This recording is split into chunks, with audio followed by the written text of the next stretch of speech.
తర్వాత కాటా శ్రీనివాస్ గౌడ్, నీలం మధు ముదిరాజ్, ఈ ముగ్గురు తలపడ్డటువంటి పరిస్థితి.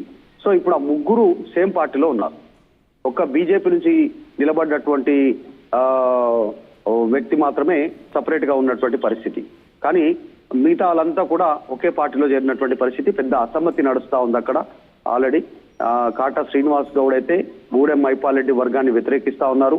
తర్వాత నీలం మధు ముదిరాజ్ ఏమో సైలెంట్ గా ఆయన పని చేసుకుంటూ పోతా ఉన్నారు. ఆయన మెదక్ ఎంపీగా కూడా పోటీ చేశారు కాబట్టి. కేవలం ఒక నందీశ్వర్ గౌడ్ మాత్రమే బీజేపీ నుంచి పోటీ చేసినటువంటి అభ్యర్థి, ఆయన మాత్రం సైలెంట్ గా ఆయన పైన ఆయన చేసుకుంటున్నారు. 3 పార్టీల నుంచి పోటీ చేసిన వాళ్ళు ఒకే పార్టీలో ఉన్నటువంటి పరిస్థితి. పెద్ద పంచాయతీ నడుస్తా ఉంది.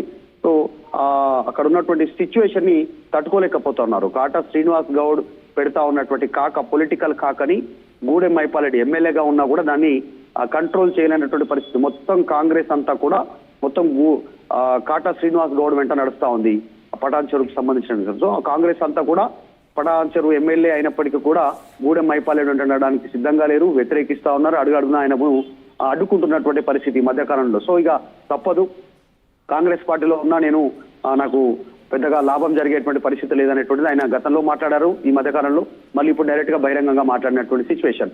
ఈ మధ్యకాలంలో స్పీకర్ తీర్పిచ్చారు. గూడెం మైపాల్ రెడ్డి టెక్నికల్ గా బీఆర్ఎస్ ఎమ్మెల్యేనే, ఆయన పార్టీ మారారు అనడానికి ఇలాంటి ఆధారాలు ఏమైనా స్టేట్మెంట్ చేయడం, కొన్ని రోజుల్లోనే గూడెం మైపాల్ రెడ్డి స్టేట్మెంట్ చేయడం, మళ్ళీ ఆయన బీఆర్ఎస్ కు వెళ్లేటువంటి అవకాశం ఉంది. అసలు గూడెం మైపాల్ రెడ్డి హరీష్ రావు వ్యక్తి, హరీష్ రావుకు సంబంధించి అత్యంత సన్నిహితుడు. హరీష్ రావు మళ్ళీ ఆయనను యాక్సెప్ట్ చేస్తే మళ్ళీ పార్టీలోకి వచ్చేటువంటి అవకాశం ఉంటుంది. కాకపోతే కేసీఆర్ ఏం చేస్తారు అనేటువంటిది చూడాలి.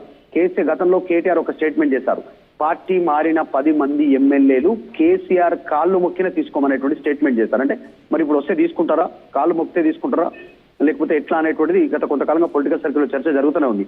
సో గూడెం మైపాల్ రెడ్డి మరి కేసీఆర్ కాళ్ళు మొక్కి వస్తే యాక్సెప్ట్ చేసేటువంటి అవకాశం ఉందా బీఆర్ఎస్ పార్టీ ఇప్పుడున్న పరిస్థితుల్లో? గూడెం ఒక్కడేనా, లేకుంటే జగిత్యాలకు సంబంధించిన ఎమ్మెల్యే సంజయ్, తర్వాత గద్వాలకు సంబంధించిన ఎమ్మెల్యే బండ్ల కృష్ణమోహన్ రెడ్డి, చేవెళ్లకు సంబంధించినటువంటి కాలే యాదయ్య, ఇట్లా వెళ్ళిపోయినటువంటి ఎమ్మెల్యేలంతా కూడా తిరిగి వచ్చే సిచ్యువేషన్ ఉందా? అవును, గతంలో కేటీఆర్ కూడా అన్నారు కదా, వీళ్ళు పార్టీ బీఆర్ఎస్ నుంచి వెళ్ళిపోయిన వాళ్ళు ఎటు కాని వాళ్ళు, జనరల్గా జెండర్ అంటే మేల్ ఉంటారు, ఫీమేల్ ఉంటారు, మరి వీళ్ళు ఎటు చెప్పుకోలేని పరిస్థితిలో ఉన్నారని చాలా హార్ష్గా మాట్లాడారు. పార్టీ మారిన ఎమ్మెల్యేల నియోజకవర్గాల్లో కేటీఆర్ సభలు పెట్టి వాళ్ళని తీవ్రంగా విమర్శించినటువంటి పరిస్థితులు కూడా ఉన్నాయి కదా. సో అంటే మరికొంతమంది కూడా వెనక్కి వద్దామన్న ఆలోచనలో ఉన్నారనే చర్చ ఉంది కదా మధు. Is it true? వెనక్కి వచ్చే అవకాశం ఉందా? ఎగ్జాక్ట్లీ, చాలా రోజుల నుంచి యాక్చువల్గా వీళ్ళు అడకత్తెరలో పోక అనేటువంటి డైలాగ్ ఏదైతే ఉందో ఆ పరిస్థితిలకే మారిపోయింది వీళ్ళ పరిస్థితి. ముందు నువ్వు వెనక పోయి ఇలాంటి పరిస్థితి. ఏదో అనుకోని కాంగ్రెస్ లోకి పోతే అక్కడ పోయిన తర్వాత ఏం లేకపోగా ఇక్కడ ఉన్న కంటే అక్కడ గౌరవం లేదు, స్టేజ్ మీద షేరింగ్ లేదు, విలువ లేదు, వాళ్ళకి చెప్పిన పనులు అవ్వట్లేదు. అక్కడ పోగా అసమ్మతి. ముందుగా అక్కడ ఉన్న మొదటి నుంచి ఉన్నటువంటి కాంగ్రెస్ శ్రేణులు వీళ్ళని యాక్సెప్ట్ చేస్తలేవు. ఇందాక చెప్పినట్టు పటాన్ చెరువు నియోజకవర్గంలో కాటా శ్రీనివాస్ గౌడ్ సంబంధించిన వర్గం చాలా స్ట్రాంగ్. అక్కడ కాటా శ్రీనివాస్ గౌడ్ వర్గీయులు అసలు గూడెం మైపాల్ రెడ్డిని తిరగనీయలేనటువంటి పరిస్థితి ఉంది, నిల్వనీయనటువంటి పరిస్థితి ఉంది. గూడెం అయితే అసలు వీళ్ళ కాక తట్టుకోలేకని స్టేట్మెంట్ చేస్తున్నారు అనేటువంటి చర్చ పటాన్ చెరువులో ఉంది. సో ప్రస్తుతం గూడెం మైపాల్ రెడ్డి కాటా శ్రీనివాస్ గౌడ్ కు భయపడే స్టేట్మెంట్ చేసి ఉంటారు అనేటువంటి చర్చ కూడా పొలిటికల్ సర్కిల్లో ఉంది. కాటా శ్రీనివాస్ గౌడ్ నికార్స్ అయినటువంటి కాంగ్రెస్ పార్టీకి సంబంధించినటువంటి కార్యకర్త, నాయకుడు, అక్కడే టీం అంతా కాపాడుకుంటూ ముందుకు పోతున్నారు అనేటువంటి సోషల్ మీడియాలో ఈ మధ్య మీమ్స్ ఎక్కువయ్యాయి. మొత్తం పటాన్ చెరువు ఎమ్మెల్యేను టార్గెట్ చేస్తూ సోషల్ మీడియాలో కాటా శ్రీనివాస్ గౌడ్కి సంబంధించిన వర్గం పెద్ద ఎత్తున దాడి చేస్తా ఉంది. సో ఈ నేపథ్యంలో ఈ స్టేట్మెంట్ చేసి ఉండొచ్చు. అవ్వట్లేదు, పార్టీలో ఉన్నా కూడా కాంగ్రెస్ సహకరించట్లేదు, ముఖ్యమంత్రి అపాయింట్మెంట్ ఇవ్వట్లేదు, మంత్రులు పని చేయట్లేదు వాళ్ళకు. సో విలువ లేదు. రీసెంట్ గా స్పీకర్ కూడా బీఆర్ఎస్ అంటూ టెక్నికల్ గా బీఆర్ఎస్ ఎమ్మెల్యే అంటూ తీర్పిచ్చినటువంటి పరిస్థితి. సో ఎటు పాల్గొనేటువంటి పరిస్థితి. వచ్చేటువంటి ఎన్నికల వరకు ఇదే కంటిన్యూ అయితే ఇంకా 3 ఏళ్ల లోపల వీళ్ళు ఎటు కానటువంటి పరిస్థితి. ఖచ్చితంగా కాంగ్రెస్ అక్కడ మళ్ళీ గూడెం పటాన్ చెరువులో కాటా శ్రీనివాస్ గౌడ్కే టికెట్ ఇచ్చేటువంటి సిచ్యువేషన్. అందులో భాగంగా మరి టికెట్ రాకపోవచ్చు గూడెం మైపాల్ రెడ్డికి, అందులోనే కాంగ్రెస్ లో ఉంటే. సో మళ్ళీ బీఆర్ఎస్ కన్నా వస్తే తిరిగి మళ్ళీ అక్కడ నుంచి పోటీ చేసేటువంటి అవకాశం ఉండొచ్చని ఈ స్టేట్మెంట్ చేసినట్టుగా కాంగ్రెస్ ఎందుకని అకామిడేట్ చేసుకోలేకపోయింది మధు? మైపాల్ రెడ్డి చాలా బలమైన నాయకుడు, అవునన్నా కాదన్నా మంచి రికార్డు ఉంది. మరి అలాంటి నాయకుడిని పార్టీలోకి తీసుకొని మళ్ళీ ఎందుకు అకామిడేట్ చేసుకోలేకపోయింది? ఇప్పుడు మిగిలిన ఎమ్మెల్యేల పరిస్థితి కూడా ఇలాగే అంటున్నారు కదా. సో అంటే కాంగ్రెస్ లో ఎందుకు ఇంత పెద్ద ఇది ఒక ఫెయిల్యూర్ గా చూడాలా మనం వీళ్ళ విషయంలో? నిజంగానే అంటే కాంగ్రెస్ అధికారంలోకి వచ్చిన తర్వాత హామీలు అమలు చేయకపోవడం, ఆర్థిక లేమి కారణం, పాలనను కరెక్ట్ గా గాడిలో పెట్టకపోవడం, తర్వాత ప్రభుత్వం మీద వచ్చినటువంటి వ్యతిరేకత తీవ్ర స్థాయిలో ఎంతవరకు జనరల్ గా ప్రభుత్వాలకు ఇప్పుడు బీఆర్ఎస్ ప్రభుత్వం తీసుకుంటే 10 ఏళ్ళు వాళ్ళ అధికారంలో ఉంటే కేసీఆర్ వాళ్ళు చాలా పీక్స్కి వెళ్ళింది, వాళ్ళ పైన వ్యతిరేకత అయినప్పటికీ కూడా 39 సీట్లు కొట్టారు వాళ్ళు.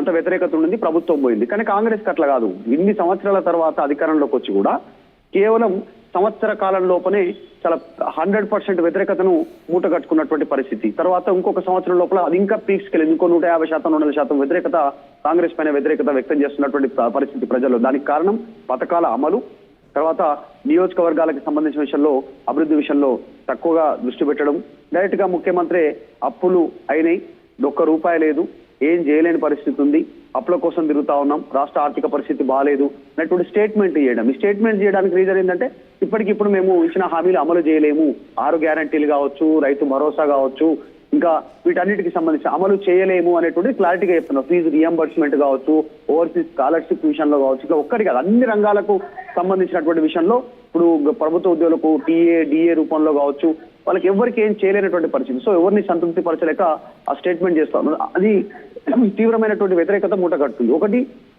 3 మహిపాల్ రెడ్డే కాదు, ఇంకా చాలా మంది, మొత్తం ఇంకొక 9 మంది ఉన్నారు, వాళ్ళని కూడా పార్టీలో చేర్చుకున్నారు. కానీ ఏం చెప్పి చేర్చుకున్నారో 10 మందిని చేర్చుకున్నారు, తర్వాత ఇంకొక 15-18 మందిని చేర్చుకుందాం అనేటువంటి ఆలోచన కూడా కాంగ్రెస్ పార్టీ చేసింది.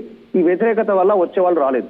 ఈ పోయిన వాళ్ళకు తీవ్రమైనటువంటి నిరసనసే ఉంది. స్థానికంగా బీఆర్ఎస్ యాక్సెప్ట్ చేయట్లేదు పోయిన వాళ్ళ ఎమ్మెల్యేలను, అక్కడ ఉన్న కాంగ్రెస్ సంబంధించిన క్యాడర్ కూడా యాక్సెప్ట్ చేయలేదు. సో ముందు ఈ వెనుక పోయేలాగా పరిస్థితి మారిపోయింది ఎమ్మెల్యేలు. అందులో భాగంగా మిగతా ఎమ్మెల్యేలు పోవడానికి సిద్ధపడలేదు. అందులో భాగంగా వీళ్ళను కాపాడుకోలేనటువంటి పరిస్థితి కాంగ్రెస్ ఉంది. చూడలేమా మధు, అంటే కాంగ్రెస్ ఈ సంక్షేమ పథకాలు కానీ ఇతరత్ర విషయాల్లో సక్సెస్ అయిందా ఫెయిల్ అయిందా అనే కోణంతో పాటు బీఆర్ఎస్ నాయకుల్ని చాలా మందిని తమ పార్టీలోకి తీసుకున్నప్పటికీ కూడా బీఆర్ఎస్ స్పిరిట్ని బద్దలు కొట్టలేకపోయింది కాంగ్రెస్. మోర్ ఆఫ్ జూబ్లీహిల్స్ ఉప ఎన్నికల్లో కానీ పంచాయతీ ఎన్నికల్లో కానీ ఓడిపోయినప్పటికీ బీఆర్ఎస్ ఆల్టర్నేటివ్గా ఉంది. కాంగ్రెస్ తర్వాత బీఆర్ఎస్ఏ, ఇక రేపో మాపో పరిస్థితులు ఎటైనా టర్న్ అవ్వచ్చు అనేటువంటి ఒక హోప్ నాయకులకు ఇవ్వడం అనేది బీఆర్ఎస్లో ఒక పెద్ద ప్లస్ పాయింట్గా ఇప్పుడు కనిపిస్తుందా మనకి? ఎగ్జాక్ట్లీ. కేసీఆర్ ఈ మధ్యకాలంలో కొన్ని స్టేట్మెంట్ చేశారు, గతంలో ఒకసారి, ఈ మధ్య కాలంలో ఒకసారి. గతంలో మాట్లాడినటువంటి మాటలు ఏంటంటే నెక్స్ట్ బీఆర్ఎస్ కి సంబంధించినటువంటి